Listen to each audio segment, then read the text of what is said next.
Assalamualaikum warahmatullahi wabarakatuh. Selamat berjumpa lagi dalam Ini Budi Podcast. Lama kita tidak bikin konten baru. Hari ini saya berada di Kota Palangkaraya, ibu kota Provinsi Kalimantan Tengah, bertemu dengan anak muda yang saya kira punya pikiran-pikiran yang hebat. Namanya Muhammad Iqbal ya. Iqbal ini pernah saya kunjungi waktu masih kuliah di UI, di kos-kosannya di Depok itu, waktu kuliah ngambil magister ilmu sejarah di Universitas Indonesia. Kita hari ini akan banyak bicara soal sejarah, mudah-mudahan menarik, tapi harusnya menarik. Nah, sebelum kita bicara banyak, kita akan lihat profil Muhammad Iqbal berikut ini. Muncul itu profilnya. Oke. Kita sambil ngopi aja lah. Dan terus serius, di luar Palangkaraya sangat panas dan hujan. Ya, pertama saya ingin kenalkan dulu lah ke kawan-kawan penonton Ini Budi Podcast. Selain sejarawan, yang menarik dari Iqbal adalah ketika dia menyusun tesisnya, dia masuk ke ranah yang mungkin relatif dianggap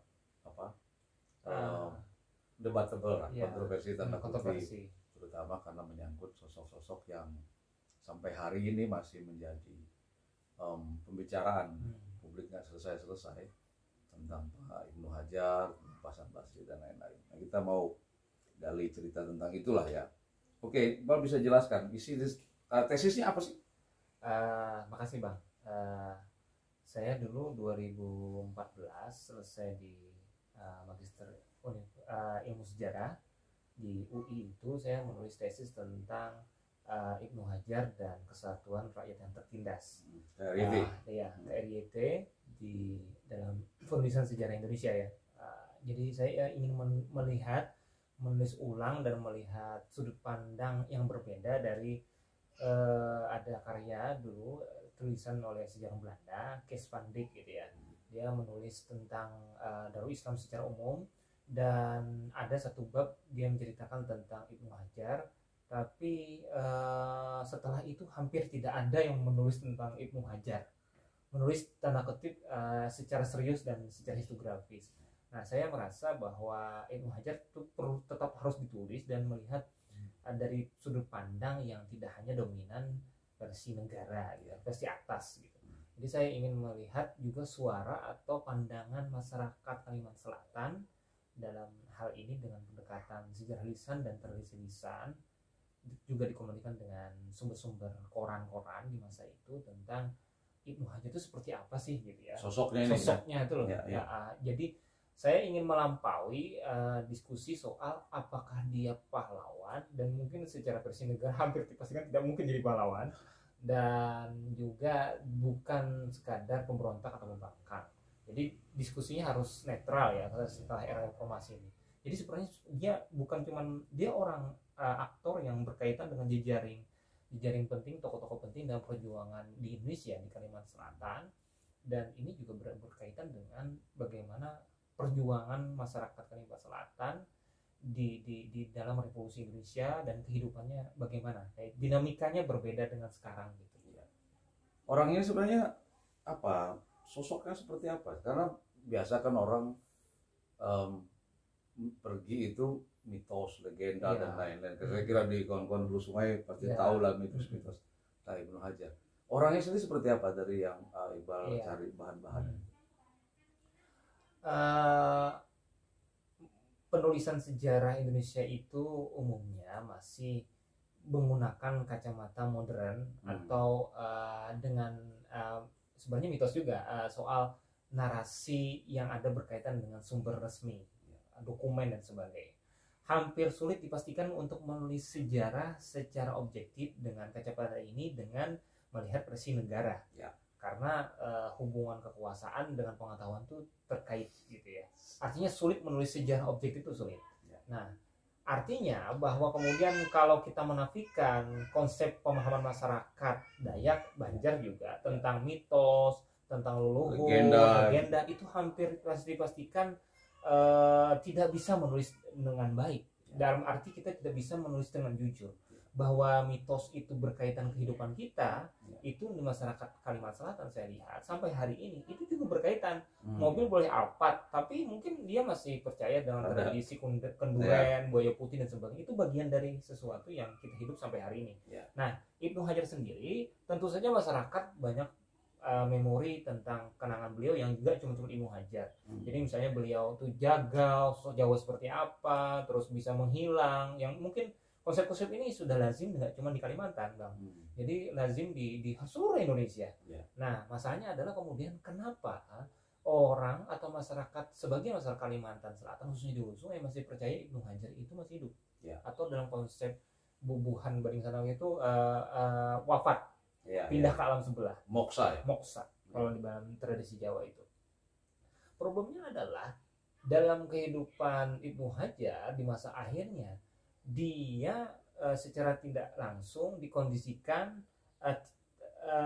ketika dia menyerahkan diri dengan pasukannya tahun 63 itu, dia hilang, dibawa ke Jakarta, dan dibawa ke Jawa kan janjinya kan oleh pemerintah pusat itu untuk disekolahkan kembali, dimaafkan dan kembali persiapan untuk Irian Barat kalau nggak salah, Irian Barat. Nah, setelah itu hilang, nggak ada kabar lagi. Ini persis kayak Kartosuwiryo ya, walaupun mungkin Kartosuwiryo masih bisa kasih komunikasi dengan keluarganya.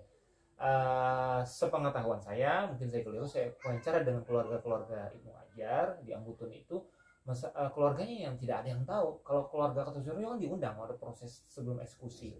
Nah, artinya kalau masyarakat kemudian kehilangan sosok Ibnu Hajar karena memang hilang, nggak ada kabar apakah dieksekusi atau apa gitu, nasibnya di penjara seumur hidup, akhirnya ya tradisi lisan membangun bahwa beliau itu ya hilang aja, moksa aja gitu. Jadi versi pemerintah sendiri apakah katanya dieksekusi di Kepulauan Seribu itu? Ya, kalau sampai sejauh ini kita mengikuti dokumen pemerintah, sejauh ini diumumkan bahwa beliau diskusi tahun 65 ya, secara mahkamah pengadilan militer.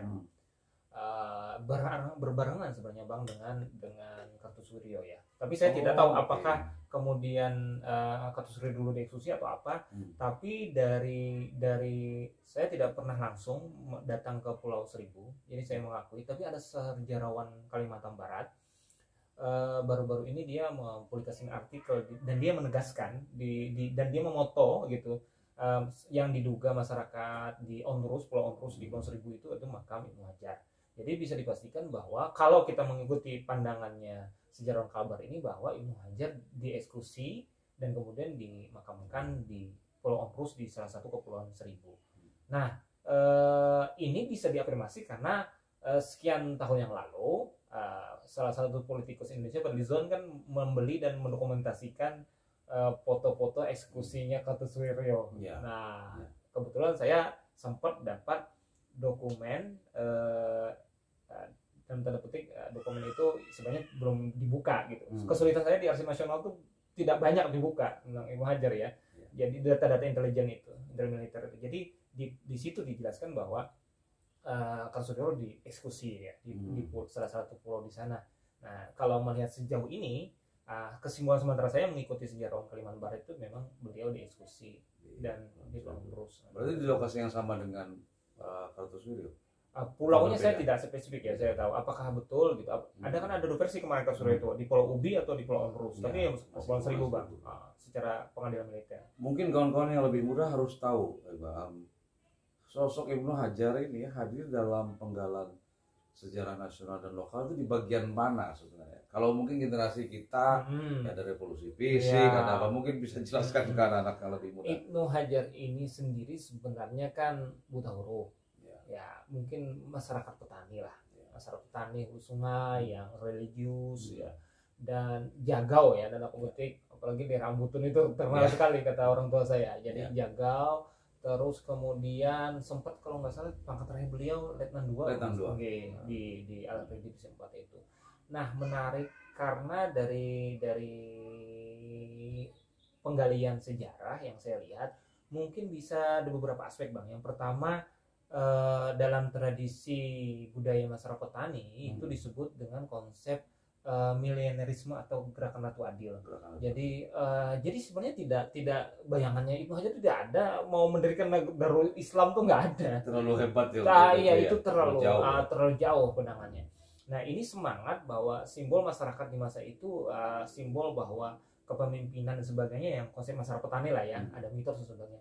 Tapi intinya idealismenya Ibnu Hajar ini masyarakat yang tokoh masyarakat tradisionalis yang tidak terdidik tinggi gitu, tidak seperti Pak Abraham Sulaiman, Pak Hasan Basri dan sebagainya, adalah beliau ya orang yang prajurit atau tentara lokal yang berjuang mati-matian di masa revolusi fisik. Kemudian ketika ada kebijakan perekrutan atau rasionalisasi tentara awal kemerdekaan tahun 50-an itu oleh Muhammad Hatta dan beberapa TNI, karena kita juga ada beban hutang ya, konferensi meja bundar itu, kita berperang, kemudian kita harus mengganti rugi gitu ya terhadap Belanda itu.